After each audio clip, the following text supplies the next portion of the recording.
struktur berita dan mengidentifikasi jenis-jenis berita.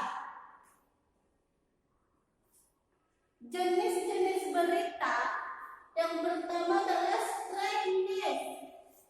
Maksudnya adalah berita langsung, yaitu berita langsung itu kita langsung dengar secara lisan kepada seseorang, tetapi itu belum tentu itu benar-benar terjadi. Bisa dikatakan adalah gosip, itu adalah namanya berita langsung, yaitu straight news. Yang kedua adalah dead news.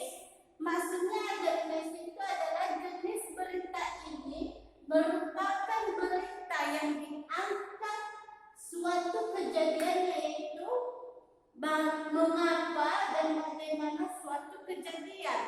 Jenis berita ini yaitu dia menceritakan mengapa dan bagaimana bisa terjadi. Biasanya kita dapat dari surat kabar, televisi, internet atau yang lain-lain. Yang ketiga adalah investigation news. Maksudnya adalah berita tentang ada penyelidikan. Nah, berita penyelidikan ini atau penelitian, maksudnya adalah berita ini harus diselidiki. Contohnya pembunuhan, berarti dia harus benar-benar ada penyelidikan.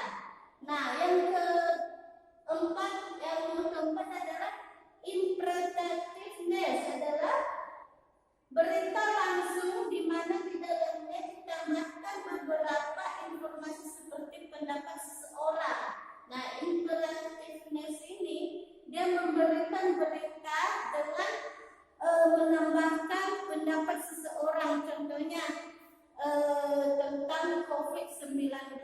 Jadi dia sedikit menambahkan pendapat seseorang. Contohnya pendapat dari dokter. Kenapa bisa COVID-19 bisa menular. Nah, jadi dia menginginkan pendapat para ahli ya sesuai dengan apa yang diberitakan. Nah, opini ini berisi opini, bisa dikatakan hoax, yaitu berita hoax, yaitu dia tidak fakta, mereka hanya mengabarkan saja. Baik. Nah, struktur teks berita ini ada 3 macam, yaitu orientasi, peristiwa, dan sumber berita. Nah, orientasi berita yaitu merupakan pengenalan masalah atau hal apa yang akan dibahas di dalam berita. Seperti kemarin orientasinya adalah kecelakaan maut yang terjadi di Deli Serdang. Itu adalah orientasi. Nah, di Deli Serdang adalah kecelakaan tunggal. Nah, peristiwa dia itu menceritakan bagaimana mulanya kenapa dia bisa tertabrak. Nah, peristiwa contohnya mulanya dia berjalan,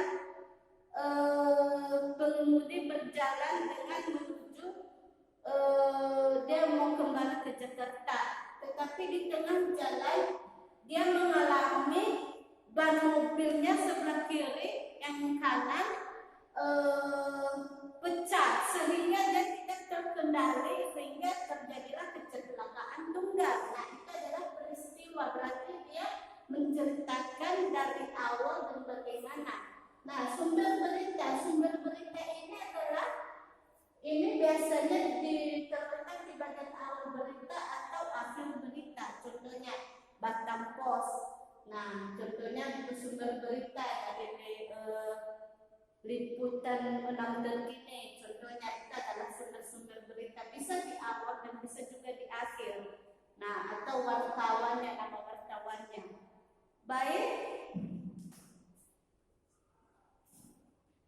Nah, berikutnya adalah mendengarkan berita dengan seksama, mencatat pokok-pokok berita dan membuat ringkasan.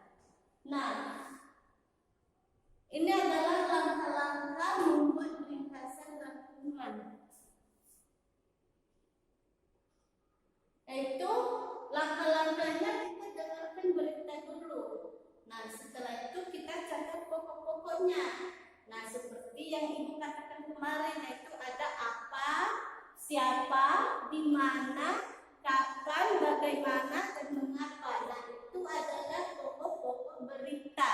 Nah, setelah itu membuat ringkasan. Dari berita itu bisa terjadi adalah ringkasan, yaitu jawaban dari nomor 5 kalian kemarin. Nah, itu adalah salah satu ringkasan, berarti tidak menceritakan awal dengan rinci. Nah, baik anak-anak, demikianlah pembahasan kita hari ini. Jika ada yang mau ditanyakan atau yang belum mengerti, bisa langsung ditanyakan lewat WA Ibu ya. Dan tugasnya juga ada di Google Classroom dan materinya juga ada di situ. Nah, kalau kalian tidak bisa membaca dari depan, kalian bisa langsung baca dari Google Classroom.